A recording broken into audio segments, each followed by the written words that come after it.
we get there, and this woman looks at me. She speaks Venda. I understand it's Venda. I hear it. And she says, Mudimu wangwanu wapila.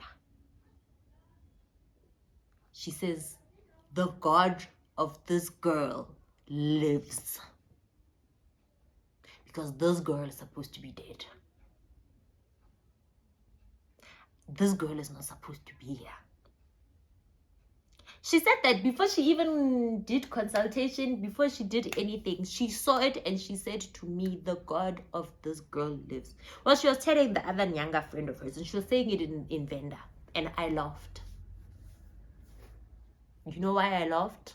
I laughed because I remembered that before this car accident, I prayed. OMG, OMG, it's finally happening. Welcome to Kahi Reacts. Don't forget to like, share, and subscribe. Hey guys, welcome back to another episode of Kahi Reacts. So I'm breaking the cycle, right? Today we're not going to be reacting to any videos or any Reddit posts or anything like that. Today I'm actually going to share with you my testimony of how God came for me. And I say how God came for me because I feel like for the longest time, I grew up in a Christian household and I was told about God, and I went through so many phases of my life, from being agnostic and all of that to coming back to my faith. So I'm going to share my testimony, the story of how God got me to where I am right now, how God got me to be sitting here on a Sabbath, and it's the, what's the date? It's the 16th of September 2023, and I am saved. I am here to share my testimony with you. I am moved because the Holy Spirit and Yahuwah, our God, has said, wake up my sheep. So yeah, that's what we're doing today. The journey to YouTube. I'm gonna call the video the journey to YouTube, and what brought me here, how I got here, and all the obstacles and all the hardships I had to endure to be sitting right in front of you here today. So yeah guys, I hope you enjoyed the video. Don't forget to like, share, and subscribe, and let's get into it. Okay, so I'm not really going to talk about my childhood. I just feel like I need to give you like a background of what my childhood was like. I grew up with a single mom, a very Christian single mom. My mom is a prayer warrior, guys. I grew up in a household that attended the African Methodist Episcopal Church, AME, right? My mom would drag me to church every Sunday. She was that mom. My mom used to pray every night. I remember we'd be in bed and my mom would say, don't go to sleep without praying, pray. But you know, as a kid, man, you're like, oh, this thing again. I used to pray. Sometimes I'd pray. Sometimes I'd just close my eyes and say, I'm praying in my heart. But I wasn't really. But yeah, we used to go to church every Sunday. I used to be in the Sunday school, used to sing in church, Sunday school, you know what it is. And that's how I grew up until I turned 12, right? So when I turned 12, I moved to the Val to be with my dad. I grew up in Soweto. Yeah, just to be clear. I moved to the Val to come live with my dad. Now, when I was living with my dad, well, living with my grandmother on my dad's side, church was not really a thing, right? Church was not really a thing. No one forced me to go to church. No one really cared about going to church and all of that. But I remember my grandmother used to have us pray every night. So we'd pray together as a family every night. But you know, she would pray, yeah, our Father who art in heaven, and that was it. And everyone went their own way. Another thing about my father's side of the family, my father's side of the family is very traditional. They're Zulu, but my grandmother's married to a Sotho family. But yeah, she'd do these ceremonies and these rituals every year, you know, miqombothi, slaughtering of chickens, uphahla, things like that. That was done on my father's side of the family. My mother's side of the family, not really. We never really, I don't remember us having a ceremony on my mother's side of the family or anything like that. So my grandmother was very ritualistic. She still is, actually. My father's side of the family is into rituals and all of that. Amadlozi, they put that forward, but they also pray, you know. So I grew up like that. That was my background. I was not really comfortable most of the time with the rituals and whatever, but you did it because you live there. You go through it as a child. You go through it. And they set up the altars. Now I know it's an altar. They set up the altars, and I would be tasked with umsebenzi wogenza umqombothi because my hand, but isandla sami, yeah, like, you know, how do we say it in English? So umqombothi would ruin whatever if I made it for some reason. I don't know why, but you always make sure I was the one that made umqombothi. The whole process. I know how to make umqombothi from scratch and all of that. So yeah, I grew up through that. Finished high school. That's my life. Every year my grandmother does some ceremony. She can't slaughter a lamb or anything. She would slaughter chickens and all of that. That was our life, right? So that's how pretty much I grew up until I went to varsity, right? So I leave, I go to varsity, and finally I'm alone.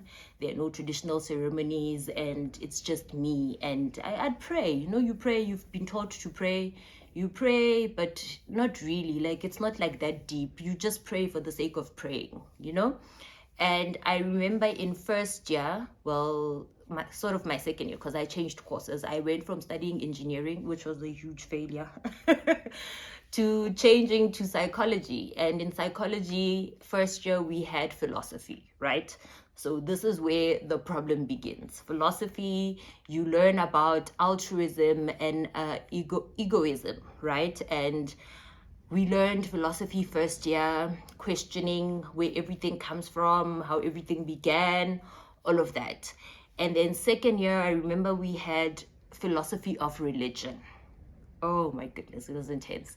So it was a conversation between philosophers about where God and where religion comes from and all of that. And I started questioning a lot about religion and a lot about God and all of that. And that's when being agnostic came into play. I remember I literally put on Facebook that I was not a Christian, I was agnostic, I believed in a higher deity, but I was not really sure who the deity is. And that was true. I questioned a lot about the Bible, right? I'd read the Bible, but I'd read it with now I'm questioning what this Bible is telling me. I'm questioning. I'm like, oh, okay, so this God, oh yeah, he's, you know, he's mean. He gets mad. He kills people. He does all of that. So that became a real problem for me. And I stuck with that until I think I got to like my final year, which was literally my fourth year, but my third year in my course. And I was having these debates with everyone. I'd have debates with my housemates who were really Christian, and my best friend at the time, Philip, may his soul rest in peace. I remember Philip got so angry with me this one day, and he literally told me, you are not going to insult my God like that. I understand whatever the hell you're going through, but you better watch what you say about God. And I was like, okay, I mean, we're just having a conversation. I'm putting facts on the table and you're not backing anything up. And God was, and one of my other friends actually said, Gwyneth, shout out to Gwyneth. She actually said to me, Kachi, I've been where you are right now. I understand the questions that you have right now, but I swear one day you are going to wake up and God is going to touch you and you're going to realize that all of this, it's just not it. It's just not it. And that stayed with me. I was like, okay, maybe one day I'll wake up. One day I'll finally understand what God's main purpose is and all of that.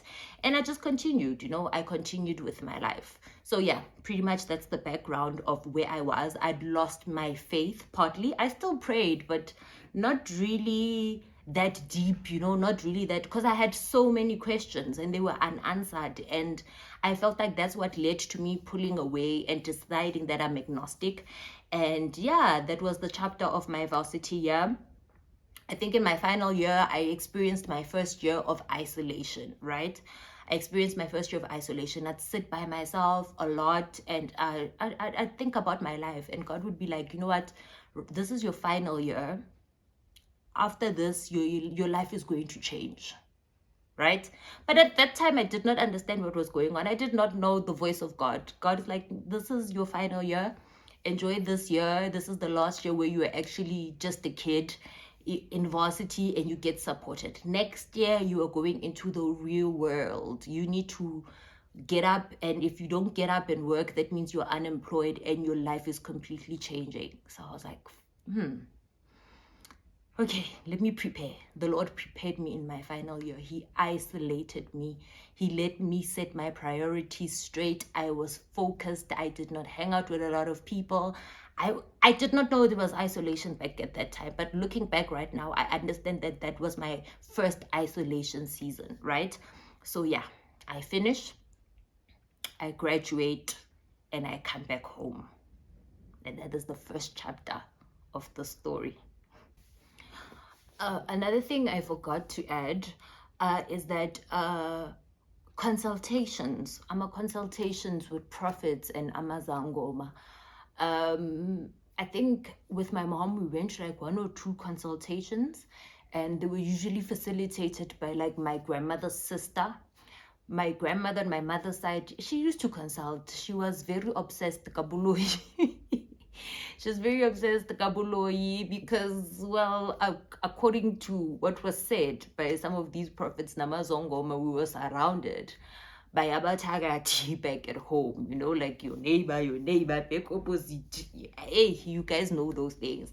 So my grandmother was very much into these things, so consult, zomuti, hofoka, you know, yeah, and ukshisa like mukubetso, impepa, things like that. My grandmother used to do it. My mom used to always argue with her and say, what are you doing these things? Because you say you pray, so why do you need to do all these things? And my grandmother's like, I'm not messing with these witches. I'm not messing with none of that. I'm going to do this. So yeah, on my father's side of the family, yeah, consulting was there. Like I said, very ritualistic, traditional people. Consulta was there. And I remember when I went to university, every year I was in university, my father would take me to Nyanga and Barbarondisa, you know, just to, yeah, for protection. You go to a nyanga for protection, they'll tell you, hey, do this, take these stones, bath with them. After you bath, you take these stones, you throw them there, you never look back, things like that. It wasn't really deep, but there was some consulting in my childhood, so it was something that I knew, right?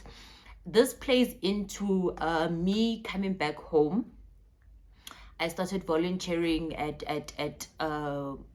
VUT. Because I'd just gotten a psychology degree and I wanted some experience in working in that department while I did my honors with UNISA, right?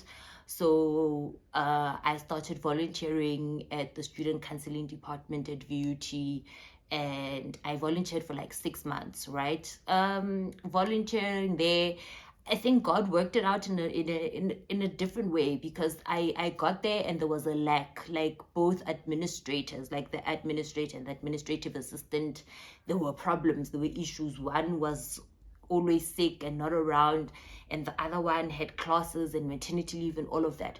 So I had to fill in and do that work, and I was very excited. I mean, I was doing something while I studied, so it was very good. So after 6 months, my boss decided to, okay, you know what, you've been doing this so much and I love your work, I like how you do it, I'm going to offer you a contract. And that's how I first got employed, right? And right from the jump, the first day I literally signed that contract, guys, shit hit the fan. I'm sorry, I'm not supposed to swear, but yeah, there were problems. I had one lady, the one that I was always covering for, mind you, she went and reported and lodged a HR complaint about me, getting a job because of nepotism and all of that. Mind you, I was not related to my boss in any way. We just got along very well, and it's because she was my mentor, sort of. She was my, not sort of, she was my mentor. She was someone I wanted to be when I grew up. So yeah, already there's problems. First day I signed my contract. That's how the devil works, mind you. When you were doing work for free, there was not an issue. But the same time, a blessing comes on you because of your hard work and your dedication, the devil will strike. So that happened. I remember the unions were fighting me. How did I get employed? All of that, hey, nepotism, hey, whatever. But God is God. It faded, you know. I remember the human resource employee relations officer back then, that Dimpo, I'll never forget about Dimpo Maduna. He came and he asked me questions. He says, what did you study? I say psychology. He's like, oh, you've got a degree. I'm like, yeah. He's like, okay, and what has been happening? And I tell him, no, I've been volunteering here, whatever. But said, relax, you're sorted. There's not a problem. Okay. And then the internal struggles began, right? So now, there's conflict. There's people fighting me, people constantly monitoring what I'm doing to start stuff, whatever. It gets tough, guys. It gets so tough. I eventually one day, I think it was in 2014, right?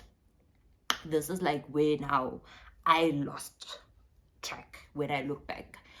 I finally decided, oh, screw it. My life is so tough. I need to go consult and see what the problem is with my life. There's something that's not going right, and I need to go find out what it is. So yeah, my first consultation. I was dating this guy.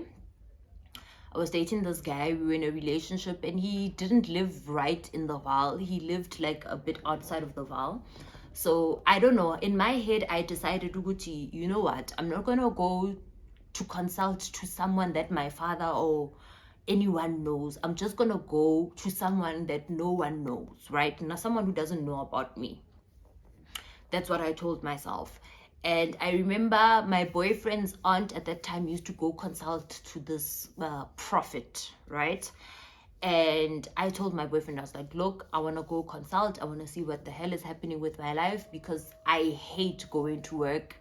I don't like going to work at this moment because of these things that I'm dealing with. So I need to go consult and see what is happening with my life. Fine.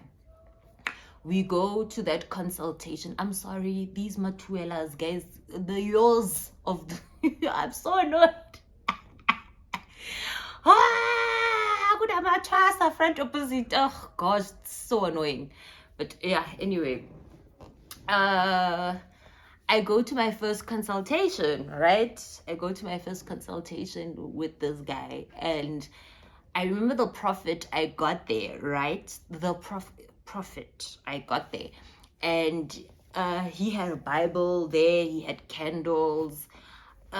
Very dirty room, man. You know how some of these consultation rooms, very dirty. I'm feeling off. I've always felt off in these people's spaces. Like, I don't want to lie. Ever since I was a child, as soon as I'd walk in there, I'd feel offish. But I'm like, Kahim, you said you wanted to come and do this. Let's just do this. So how this man puts me at ease, and I think this is how a lot of sangomas or a lot of prophets put us at ease sometimes, is that he says, okay, here's the Bible, right? I'm like, okay, he uses a Bible. He says, open it, and where you open it is your message from God. I'm like, okay, Lord. As much as I'm prayerful and I have got my doubts, I'm still like, you know. But I open the Bible right where he says. And I remember it was on Job. I'm sorry. I'm just trying to check something. I remember it was on Job, right? It was in Zulu, Job or something like that. But I'm not good at reading Zulu. I can speak Zulu, but I'm not good at reading it, not in that sense. But yeah, something like that. So he reads it out, whatever. So I'm a bit at ease. I'm like, okay, this man is reading the Bible, and has already see like amathambo, anything. He's doing it ngekhendlela namanzi. Okay, so I'm at ease. So this is where my road started, guys. This consultation was me opening the door to problems in my life. I thought I had problems. I didn't have problems. This consultation is when the problems began. So the prophet starts off by saying, okay, I see you grew up, and where you grew up, there's a woman that you used to, your mom used to leave you with her when she went to look for jobs and something. And this woman, she took your underwear as a child and she put muti in it and she buried it, and now you won't be able to have children. I'm like, oh, okay, that's not what I came here for, but okay, continue. He says, okay, another thing I'm seeing is a car accident, right? I see you in a serious car accident, and in that car accident, if you don't die, you're going to injure your spine and you're never going to be able to walk again. And I'm like, okay. And then he says to me, because he called my boyfriend into the consultation. I don't know why, because the boyfriend is not even my husband. But he says to my boyfriend and I, you two, you're not going to last. You're going to break up around March. I see you, he says to me, I see you getting married. I see you in a white dress. You're getting married, all of that, wada, but you're not getting married to him. We are deep in love, the guys back then. We are deep in love. Yeah, guys, we are deep in love. I'm like, but I love this guy. Why would this man say something like that? Like, I love this guy. How we are going to stay together. And he says, yeah, no, you guys are not going to last. I see her getting married, but she's not getting married to you. So this man has given me this prophecy, I'm going to be in a car accident, right? He's given me this prophecy, me and my boyfriend are going to break up. He's given me a time. He said in March. I think when I went for that consultation, it was January of 2014. January of 2014. So me and my boyfriend are thinking, in other words, come March, it's over. Like this March, we're definitely breaking up. And if we don't break up, we know this man is lying. Okay. Oh, and then he says another thing. He says to me, you have a gift, right? You have a gift, and this gift is given to you by your great-great-grandmother. And he says, do you know anyone in your family who has a nyanga or anything?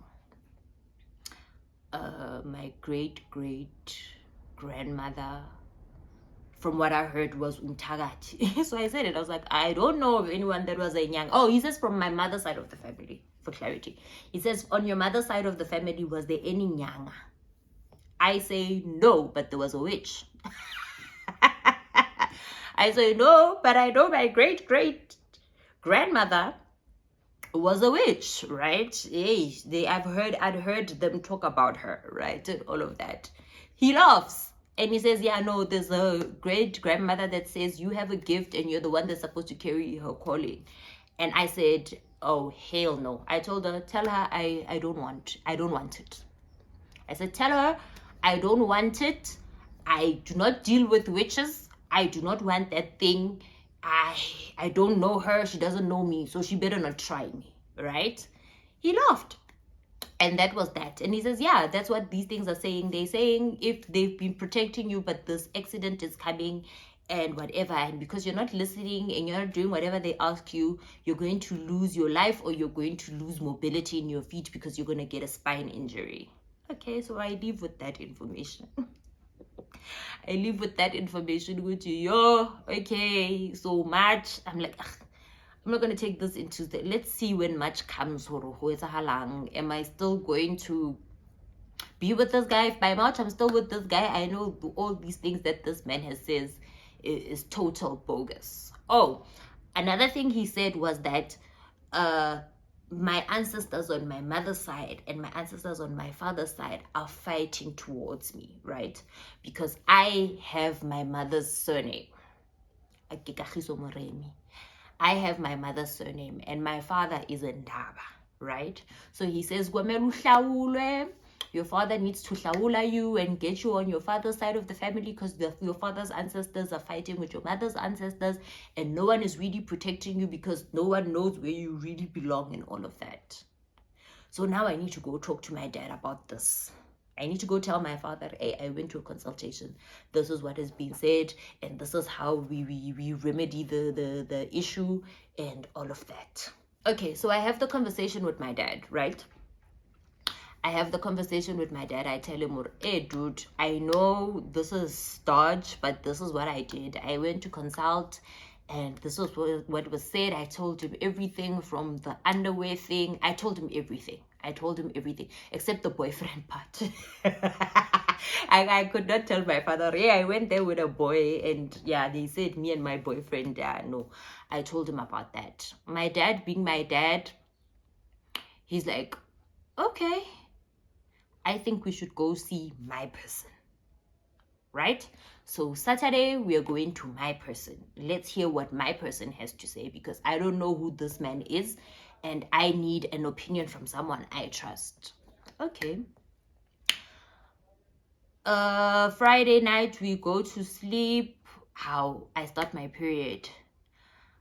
So Saturday morning, as we are driving, because we're driving to Mpumalanga, I'm on my period with severe period pains, right? We get there, we consult with this man. This man says to my dad, no, this is a trick, if we are hlaula and whatever. Well, I didn't really understand what he was talking about at that time. I only understood it now in my revelation as I am older. This man said to my father, don't do it. Ungahlauli. This your children. I told you, leave your children where they are, right? There's 6 of us at home, and 4 of us have different surnames. Omunye nomunye has their mother's surnames, and then the 2 that my father got in marriage have his surname. So yeah, the man says, no, don't do it. I told you to never ever hlaula your children, leave them where they are. So my dad says, okay, we're not going to hlaula. You see, it's a trick, whatever. So if anyone says to you again in a consultation, you need to be hlaulad, cut it out. Okay, I mean, all right. But yeah, this man now tries to have rituals done to me, right? Like, he's supposed to put me in the steam room and whatever. But I can't do all of that now because I'm on my period. And at that time, it appeared as though it's witchcraft that is stopping me from being able to get this protection that this man is going to give me, so that all these things stop. That was the interpretation. And I said it to that man, and he was very proud of me. He's like, yeah, you have it. I mean, I told him, like, my period is early. I don't understand why my period is early, but I think it's a blockage. It's very weird. Me now reflecting and looking back at that time, it was God, guys. God was like, girl, you are not going to get into another covenant. I'm not going to allow you to go there, bayokufaka umuthi, bayokustimisa, bayokukhothisa ngalezi zinto zabo, let those things lick you and do whatever and do all that mumbo jumbo. I'm not. So you're going to go on your period. You're going to go consult, that's fine. But they're not going to be able to touch you because I'm going to be purifying you at that time. I know. Whew.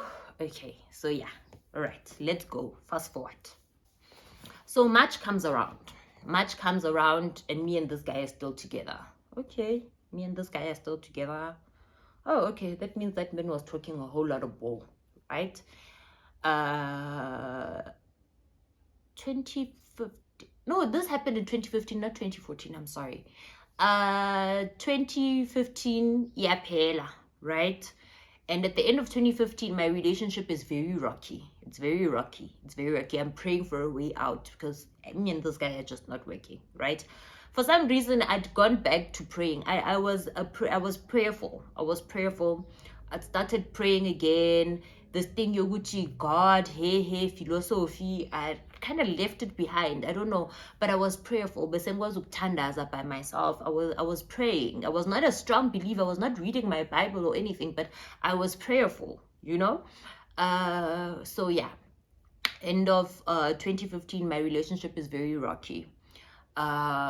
beginning of 2016. I remember in January, I went for an interview, same university, went for an interview, and I became permanent. So I'm no longer a contractual worker. Now I'm a permanent employee. I've moved departments. I'm no longer working in that department that I hate. I'm working in a new department that I absolutely loved, right? Yeah, it happens in my birthday month, first day of February, my birthday month. I start permanent employment. I'm 25. I'm planning on buying a car. And I remember I searched for the car. I knew the car I wanted. I searched for the car. I'm so excited. I'm going to buy myself a car. Because the car I was using, my dad and I had gotten in a fight and he sold my car. So yeah, hey, I'm coming back from taxis, guys. I had a car, my dad sold it. I went back to taxis, and now eventually I'm going to buy myself a car.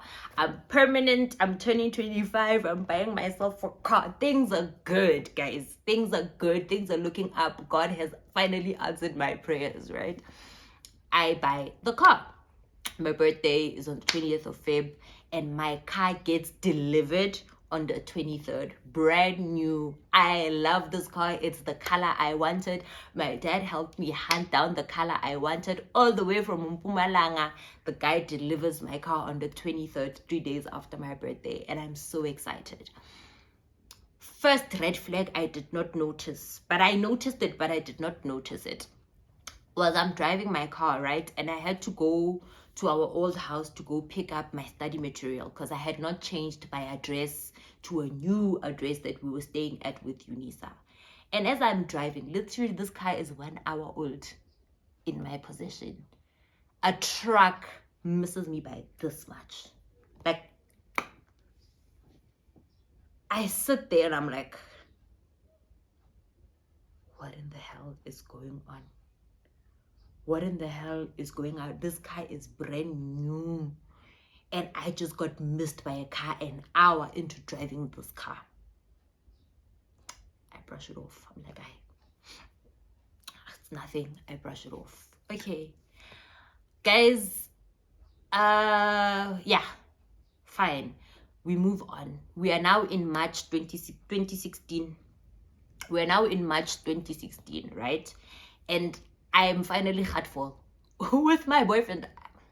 I can't take it anymore. Saying you're forced, I'm forcing the issue. I do not want this guy anymore. I do not want this guy anymore. So on the 6th of March, I remember the date. On the 6th of March, this guy calls me and I tell him, I'm like, look, I can't do this anymore. I need to break up with you. This is it. This is the end. We're done. He's like, no. I'm like, look, my guy, my brother, I think I've put up with your stuff for so long. Today, I am enough. I can't fake it anymore. I can't do anything. I'm breaking up with you. So I break up with him on the 6th of March. The prophecy is not ringing. I forgot what that prophet guy said. Remember, I didn't break up with him last March. I forgot what that guy said. Okay, the month goes on, the month goes on, the month goes on. On the 23rd of March, on the 23rd of March, I am meeting up with one of my ex-boyfriends. We're going to a wedding. We're not getting back together, but we're just hanging out, you know. I'm meeting up with one of my exes from varsity. We're going to the wedding. How we go to the wedding? No, it was the 22nd of March. 22nd. We're going to the wedding. Okay, siyaya emshadweni kumnandi, you know, we enjoy the wedding, all of that. And then round about 12 p.m., I sent my dad a text. I don't know why I sent my dad a text. I said, hey, daddy, don't worry about me. I'm okay. That's what I said to my dad. I don't know why. I don't know. My dad was not calling me. My dad was sleeping. My dad was minding his own business. I sent my dad a text, got 12. Unprovoked, anything. I said to my dad, hey, daddy, don't worry about me. I'm okay. That's what I said to my dad, got 12. Okay. After I sent that text, we all decide, my boyfriend, my ex-boyfriend and his friends and I, we decide that no, the party is now over. Soweto, we are going to drive to his friend's place and go hang out and chill for the rest of the night. I mean, kumnandi.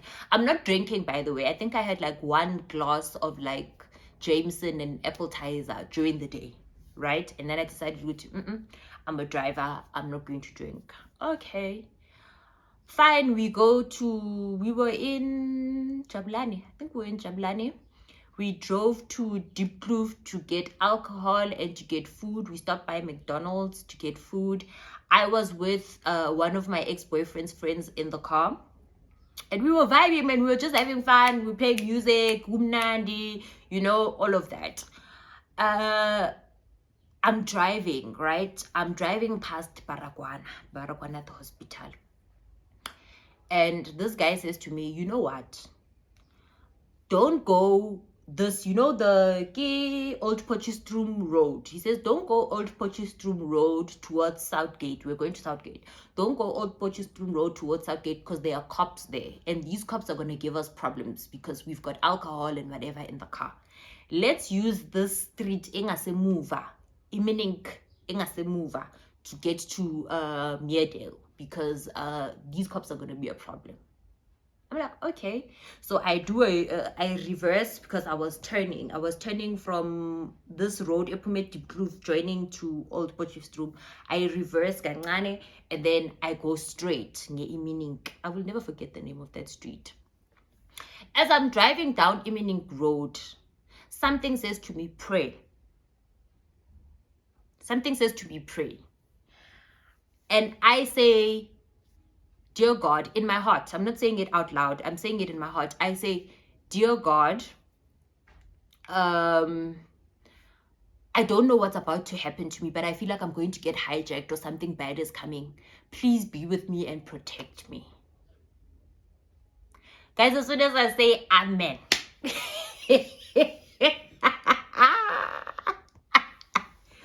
guys, as soon as I say amen, I see a T junction. I can see it. I'm driving less than 80 kilometers per hour. I'm driving maybe 70 kilometers per hour. I'm not going to say 60. I was driving less than 80 kilometers per hour. I was on 70 kilometers per hour. I'm not speeding. I see a T junction. The last thing I say to my friend, now my ex's friend, is, am I turning left or right? After I say that, I do not know what happened. All I know is I was closing my eyes. I felt my car hit a pavement. I felt the car irola.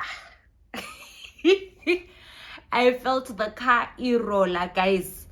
I'm like, what the hell is happening? In that moment, I'm alone, right? I forgot there's someone next to me. I'm closing my eyes. Nyayizwa imoto ishaya ipavement. Nyayizwa imoto irola. I feel everything. The car stops. My eyes are still closed because I'm still trying to digest with you. What in the hell is going on here? What in the hell is happening, right? And then guy speaks. He says, Kahi, are you okay? I'm like, flip, there's another person in the car. I open my eyes and there's smoke. The radio is still playing. I see the airbag. The airbag is in front of me. It has deflated. I look around. I see his airbag went out and it is now deflated. My windscreen is shattered. It's 2 a.m. in the morning, mind you. 2 a.m. in the morning. I get out of the car. He's like, are you okay? I'm like, yeah, I think so. I get out of the car. Okay, I'm in one piece. There's nothing wrong. You know, I'm like, are you okay? He's like, yeah, he's okay. There's nothing wrong. I look at my car. Guys. I look at my car. My car is messed up. My car is done. My car is finished. 1 month old car, literally turning 1 month. It is now the 23rd of March and my car is finished. I look inside, number plate went from the front of the car, came in through the windscreen and landed right in the middle of us. On my side of the driver's seat, the roof is squashed. The other side is okay. My side of the car seat, the roof is squashed, right? Hey, I'll look if I can still find the picture of that car, because I feel like me explaining it, I will find the picture and I will post it. That was my car. And then security guards that heard the crash come through, and they are asking us, where is the person driving the car? Where is the person driving this car? Who was driving this car? And I say, I was. They look at me. They say, my sister, are you alive? I'm like, yeah, I'm alive. I'm looking for my phone, trying to call my ex and tell him, hey guys, what was now a good night has now turned sour. I call my ex, I tell him I just got into a car accident. He said, are you fine? Whatever. They come over, right? Mind you, I crashed in the back of a police station. I crashed in the back of a police station. So fine, my ex is like, hey, this is a very dangerous place to be in at night. Just take your stuff, take your clothes, take everything, your phone, whatever. We'll come back and deal with this in the morning, because if we stay here, we are going to get mugged. We're going to get robbed. We're going to get mugged. We'll deal with this in the morning. We leave, right? We go to his place. The next morning, fine, we report the car, the accident, whatever. And he was right, because in the morning, stuff was stolen from the car. The battery was gone. Things that had left, they were gone. So someone did drop the car, right? Yeah. I call my dad, right? Okay, I tried calling my dad at 2 a.m. in the morning. My dad was not answering his phone. He put his phone on silent, which was very weird, because my dad always answers his phone. But I called my dad this time and my dad did not answer the phone. In the morning, my dad calls me back. He's like, yeah. I'm like, oh, no. I send him a picture of the car in the morning. I go back to the accident scene. I send my father a picture of my car and I say, this is my car. And I send my mother the same picture. I said, guys, this is my car. My dad calls me. He's like, Kagiso, are you alive? My dad literally says to me, Kagiso, are you alive? And I laugh and I'm like, you are talking to me. I'm alive. He says, you sent me a text yesterday. You said, don't worry, I'm fine. And then this is what you sent me in the morning. What the hell? He says, no, I'm coming. That was my dad. My dad was my warrior, guys. My dad was my warrior. I knew calling him at 2 a.m. If he had answered that phone, my dad would have drove there at 2 a.m. in the morning. He comes over. He drives over here, right? He deals with having my car towed. Insurance, call the insurance, everything. Have my car towed, everything. And then we drive back home. As we're driving back home, I can feel pain, whiplash. I can feel pain in my back. I feel whiplash, and I'm like, I'll just get painkillers, whatever. We drive home.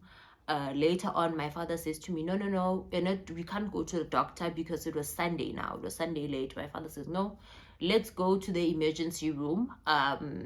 They'll help you with whatever. They'll give you medication for the whiplash, and that is that, right? We go to the emergency room. He drops me off. It's nothing serious. I'm fine. I mean, he drops me off at the emergency room. I wait to be seen by a doctor, right? As soon as the doctor gets to me, he asks me. I tell him, no, I was in a car accident and I have whiplash and my back hurts or whatever. And he says, no, lie down. He makes me lie down on the table. I lie down on the table and yeah. He makes me take a urinary test. He says, you were drinking. And I just look at this man like, I'm not in the mood for your nonsense. I'm not here for your nonsense. So he makes me lie down on that table. He says, no, I'm going to go get you an x-ray, see what's wrong, if maybe you didn't hurt yourself and all of that. He does all of that. My x-ray comes back. I'm expecting this guy to give me medication and just send me home. No, he says, there's a problem with your T3 and T4. I see a fracture or something. And if we don't get this sorted out, you'll be disabled.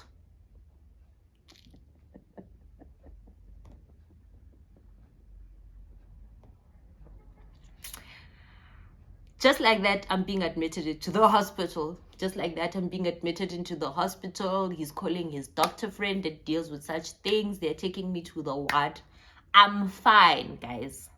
I don't want to lie to you and say, oh, no, I was dying. No, I was fine. I had whiplash, right? And even that x-ray that he was looking at, this doctor, now I just saw the normal bend of a normal spine. You know, as you get older and you go about your life, like chiropractors will tell you, the spine tends to bend a little. It's like a little thing, like it's moved, like gancane. It's nothing major. I see that in the x-ray, but he's a doctor. So I'm like, flipping hell. I call my dad. I'm like, look, dog, I'm being admitted into the hospital. They say my spine could possibly be fractured. So I'm being admitted into the hospital right now. The specialist doctor is coming. So I need my bag. Please pack my bag and everything. Okay, my dad packs my bag, whatever. Someone need I get admitted into hospital that night, right? They put me on the bed. They don't really explain to me much. I just know Gucci, my spine is possibly fractured and all of that. So they put me there. Mind you, I need to pee. I get up, I go to the toilet. The nurses are shouting at me, you're not supposed to be walking. You're not supposed to be working. You could possibly be damaged and whatever. I'm not supposed to be. I'm like, I need to pee. I need to pee. What are you telling me? I can't go pee. They're like, no, you're not supposed to be walking. You're bedridden. You're bedridden. You're on bed rest until they determine which you can walk. They put a catheter in me. I can't pee by myself. Now I have a catheter. I'm literally lying like this in a bed, unable to move. I can't lie on my side. I am lying like this for 4 days. This doctor is busy searching for this fracture. The next day, I go for an MRI. MRI comes back and says, there's nothing wrong with this girl. He sends me for another x-ray. The x-ray comes back and says, there's nothing wrong with this girl. And I tell my colleague at the time, I'm like, you know what? I saw that x-ray and that x-ray had nothing on it.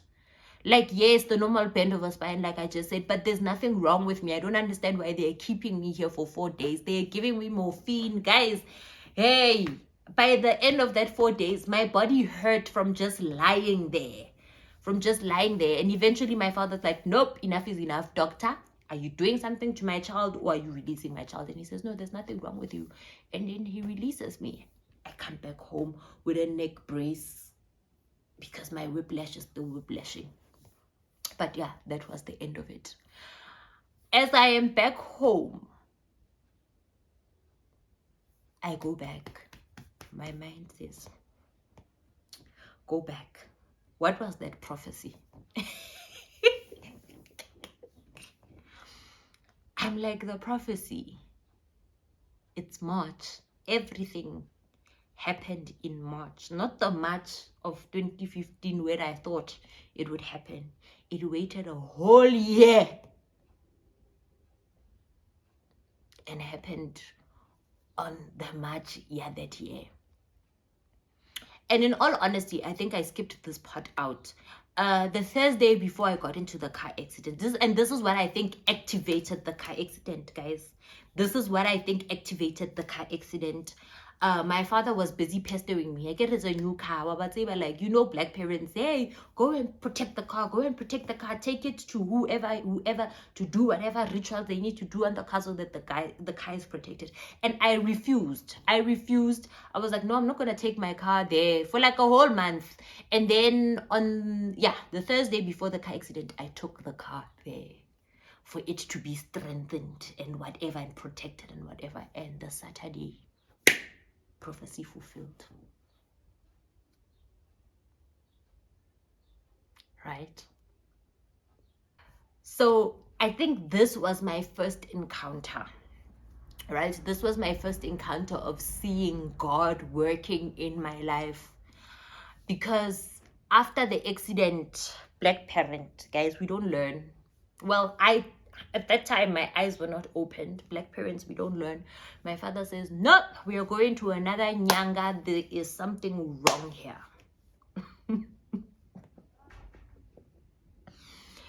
My father puts me in the car with my siblings, because he'd also survived the car accident. I think the third Thursday where I went to Kilotisa Koloi to strengthen the car. I don't know English today. To go protect the car. He lost control driving on the N1 and his car spun, right? Luckily, there was no other cars coming. And he nearly died on that day. So the Thursday where I go to consult and to protect the car, my father nearly dies in a car accident. And then on Saturday, I nearly die in a car accident. So my father is freaking out, right?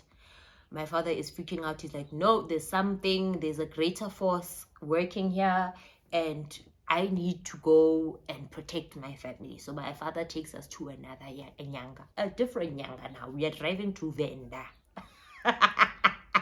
We are driving to Venda to go and see this nyanga that we don't know, that is recommended by a nyanga of his. When we get there, guys, I feel like these things are happening, and because my eyes were closed, I did not understand what was happening. We get there, and this woman looks at me. She speaks Venda. I understand it's Venda. I hear it, and she says, Mudimu wangwanu wapila. She says, the God of this girl lives, because this girl is supposed to be dead. This girl is not supposed to be here. She said that before she even did consultation, before she did anything, she saw it and she said to me, the God of this girl lives. Well, she was telling the other Nyanga friend of hers, and she was saying it in Venda, and I laughed. You know why I laughed?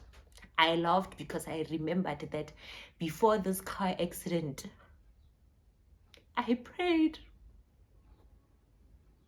I prayed to my God and I said, God, I feel something bad is about to happen to me. Please protect me. And God came through. I don't have a scar, guys. I don't have a scar from that car accident. I don't have anything but a memory of what happened to me on that day. And I feel, whew,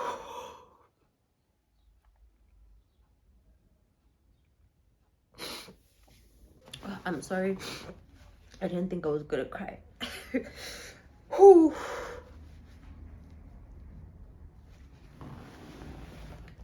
Okay.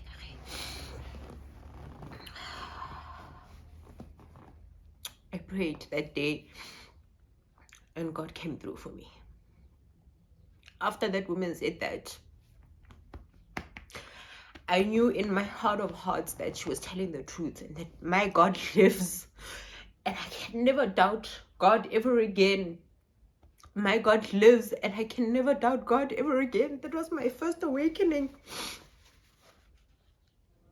And the agnostic Kachi and the Kachi that had doubts, she died a little that day. Not 100% of her, but 50% of her died that day. So yeah, I'm feeling very emotional. I think I'm just going to end this video here today. This is part 1. I'll definitely bring a part 2 and a part 2, and there's possibly going to be a part 3 because it's a long story. It's 10 years worth of stuff, guys, and each just as intense. So I'm going to end this video here today. So when I say this to you guys, when I say this to you, I'm not joking. God loves you. Jesus loves you. He died for you on the cross, guys. so that you may have eternal life. Don't take it for granted. I'm begging you to wake up. Whew. I'm begging you to wake up. I'm begging you to wake up. You need to wake up. And yeah, you'll see how God played things out in my life. Me thinking about it now is making me even more emotional.